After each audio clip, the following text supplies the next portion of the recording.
Hello everyone, welcome back to another exciting episode of USTM podcast where we explore different academic departments, discuss insights with experts, and showcase how USTM is shaping future professionals. I'm your host Beepanshi Kaushik and today we are diving deep into the world of law, specifically into alternative dispute resolution, commonly known as ADR, and Lok Adalat, which is a significant part of India's legal system. To help us unravel these topics today, we have a distinguished guest with us, Dr. Shahnaaz Rahman, an esteemed professor from the University School of Law and Research, USTM. Dr. Rahman, welcome to the show. Thank you, Beepanshi, for having me here today. Dr. Shahnaaz, let's start with the basics. ADR is a term that's often used in the legal circles. Could you please explain us what ADR stands for and give us an overview of what it entails? You have asked me a question on ADR. ADR is the Alternative Dispute Redressal Forum, which is more confidential, less cost saving, it saves time too. So it is a process generally which has been adopted by the courts nowadays, and it is a very, ADR is a method where we settle the cases within a very short period of time, and that too with the mutual agreement of both the parties. That's really fascinating. It sounds like ADR is more amicable and efficient solution compared to litigation. Why has ADR become such a popular method of resolving disputes in the recent times? Actually, the courts are overburdened with cases nowadays, and it is not possible for them to look into each and every case and settle and dispose of the case, so many cases at the same time in one single day. That is the reason ADR has gained popularity nowadays. And ADR is actually it is a process where the parties come together, they sit and they settle their matters, the disputes mutually. Dr. Shahnaaz, could you now walk us through the process of ADR? How does one initiate ADR proceedings and what are the steps involved?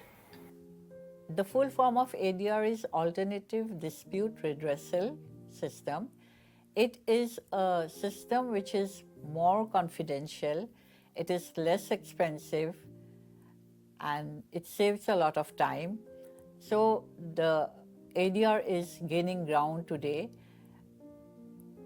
The courts are so overburdened with cases that it is not humanly possible for them to settle, say, 5-10 cases a day properly. So with ADR, with the help of the ADR processes, disputes are settled between the parties, and the parties are also happy. They go back home happily because they are satisfied, and it is I will say it is a win-win situation for the parties. That's really interesting. How long does it typically take to resolve a case through ADR compared to regular court cases? Yes, the ADR has gained popularity because nowadays the courts are overburdened with cases, and it is not humanly possible for them to settle all the cases in a day, so many cases in a day. And even if they do it, then it is not possible to fairly look into each and every case in details. So ADR is gaining ground nowadays because people are opting more for ADR because it takes less time. It is less time consuming, and then a case, for example, a civil case, for example, it would go on and on to generation after generation. So through ADR, through the processes of ADR, it saves a lot of time. There are many processes of ADR like negotiation, arbitration, conciliation, mediation. Negotiation is a process where the parties to the dispute, they can settle it between themselves. There is no third party involvement. Whereas in case of arbitration, conciliation, mediation, there is a third party involvement, and the third party is not a judge but a person who acts like a judge. So unlike the traditional courts where we have the judges who are deciding the cases, Here, the mediators or the conciliators are just third parties who help the parties to settle the case, and the parties are uh, also satisfied with the settlement which is made with the help of the mediator or the conciliator. There is a very thin line of difference between conciliation and mediation, because in mediation, the mediator acts like a facilitator. It only facilitates the parties to come to a settlement agreement. When there is a case in the traditional court, it is the advocates who appear before the court. The clients, the parties, that is the parties, they do not see each other. So it is just the advocates who are representing them and who are arguing the matter before the court. But in these ADR processes, the parties come face to face for the first time, and usually, if it is a family matter, if it is a matter between two friends, then once they see each other, it makes a lot of difference to them. Okay, to settle the matter through these processes. In mediation, there is a third party involvement, but that third party has to be silent. So just as we use the word silent, if you use the same alphabets, then we turn it over, it is to listen. So the third party does the listening only, and it is the parties who talk. The parties, if there's first of all there's a joint sitting and then there is a single sitting. Joint sitting, they sit together, then the parties they tell their story, their part of the story, and if there is some complications, if they want to talk to the mediator alone, then there's a single sitting takes place where the parties one by one they sit with the mediator and they discuss the matter. The mediator can facilitate them, can give them, show them ways to settle the matter, and once it is settled, then in that case the parties, a settlement agreement is made by the parties, by the mediator, between the parties, the conditions which have been laid down by the parties and the terms and conditions. On the basis of the terms and conditions, the settlement agreement is made and the settlement agreement is signed by the parties. Now, until and unless both the parties sign in the settlement agreement, we cannot say that the mediation is complete or the settlement agreement can be effective. But once it is signed by both the parties, then it is sent to the court, and the court will pass the final judgment on the basis of the terms and conditions which have been laid down in the settlement agreement, which is signed by the mediator. Now, when we come to conciliation, conciliation is also more or less same. The conciliator sits, for example, we have Lok Adalats, where the conciliator sits along with the presiding officer and settles the matter.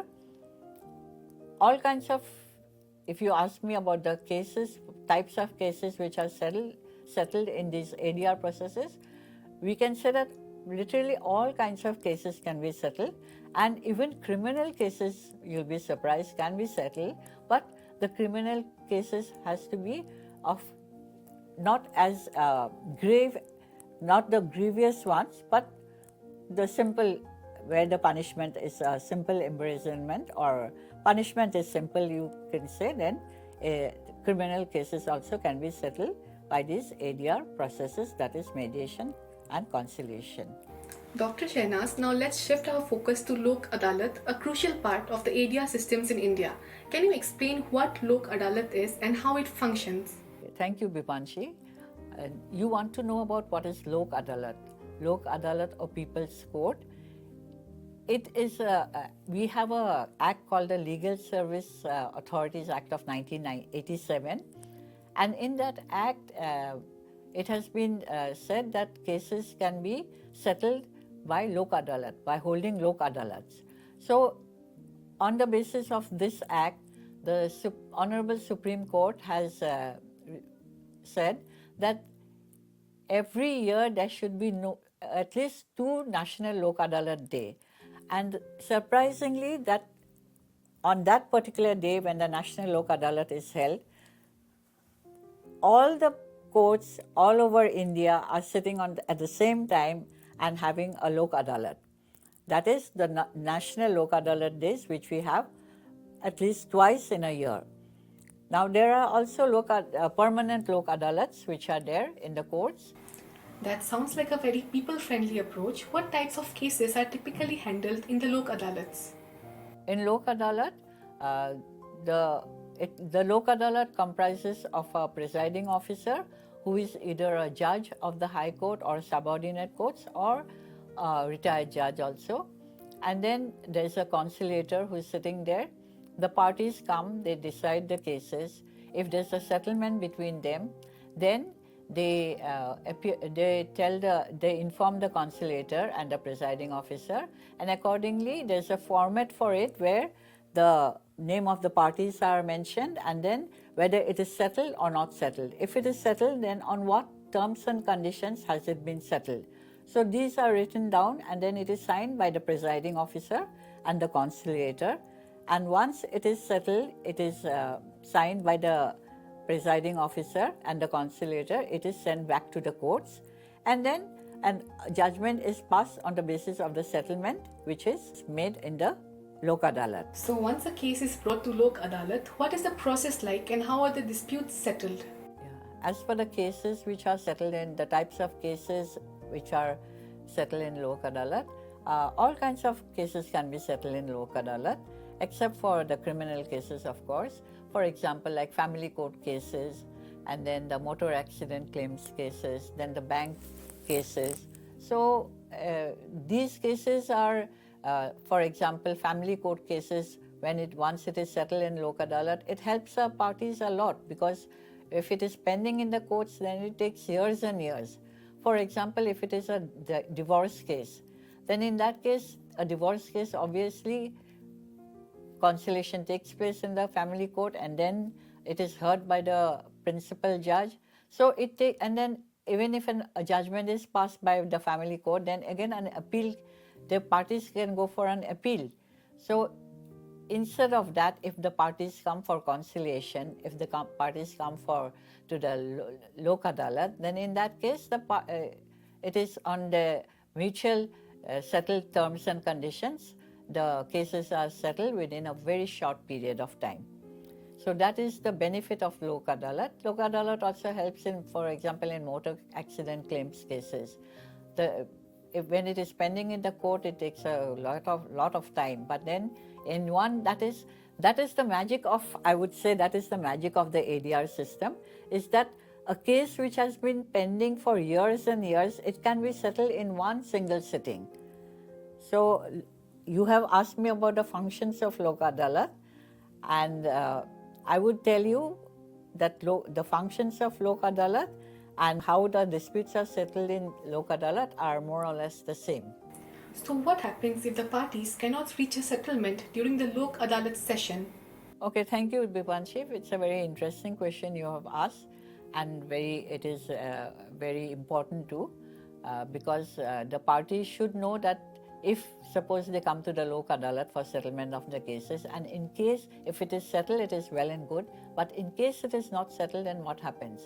So if it is not settled, for example, I'm telling you from the practical point of view, when I've been sitting as a conciliator, my observation is that if it is settled, it is good, but if it is not settled, then it goes back to the traditional courts where it was pending, or where whichever court was, honorable court was taking up the matter. So it goes back to the traditional courts.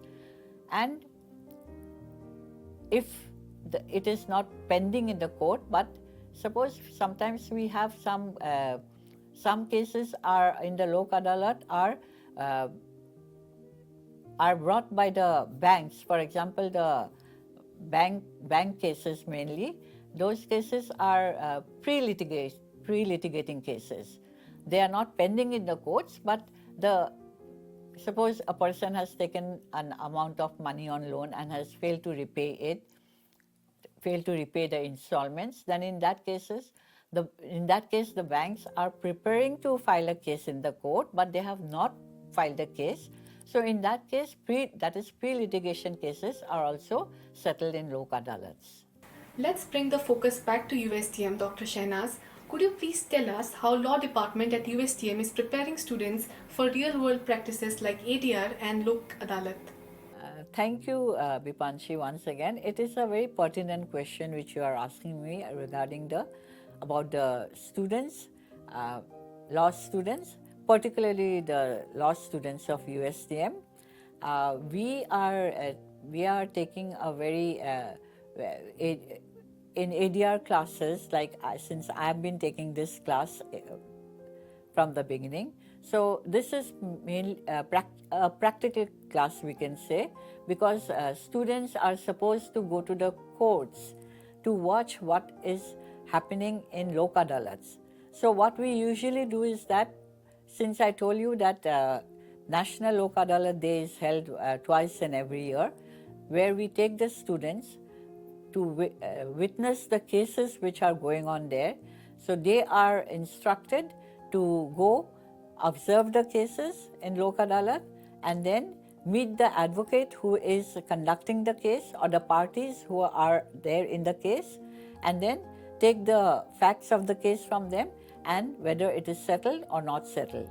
So after they collect the cases, then they all go to the high courts where the Lok Adalat is held, and then the subordinate courts also, and sometimes they also send to the family court and motor accident claims tribunal.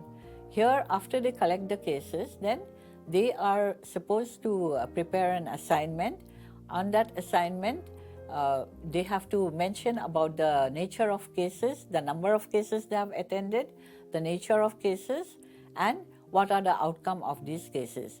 So when they see it from themselves from the practical point of view, it leaves an everlasting memory in their minds about what is Lok Adalat about, or I would rather say what is this ADR system.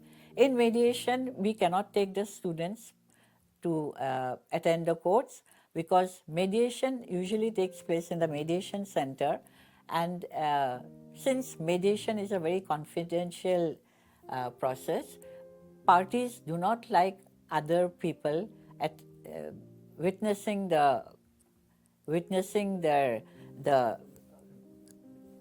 discussion which is going on between them, and moreover it is supposed to be a confidential process. So it is a more confidential process where only the mediator as a third party is there with the parties, and the advocates who are arguing, who are appearing on their behalf.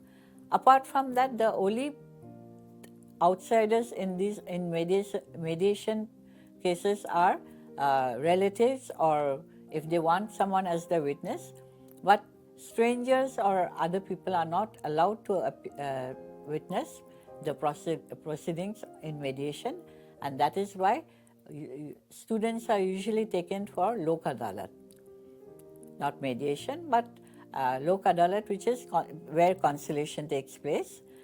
And we are preparing them. We have their training through workshops. We have workshops, frequent workshops. Then we have mock Lok Adalats, and then there are mediation exercises also which we do in the classroom. Thank you. Thank you, Dr. Shahnaaz. It was amazing to dive into this new sphere of ADR and Lok Adalat. So basically, ADR and Lok Adalats help to resolve disputes outside the formal legal system, which offers a quicker and a cost-effective solution. So with this, we have reached the ending of today's episode of USTM podcast. Stay safe, keep hydrated, and stay tuned for the upcoming episodes.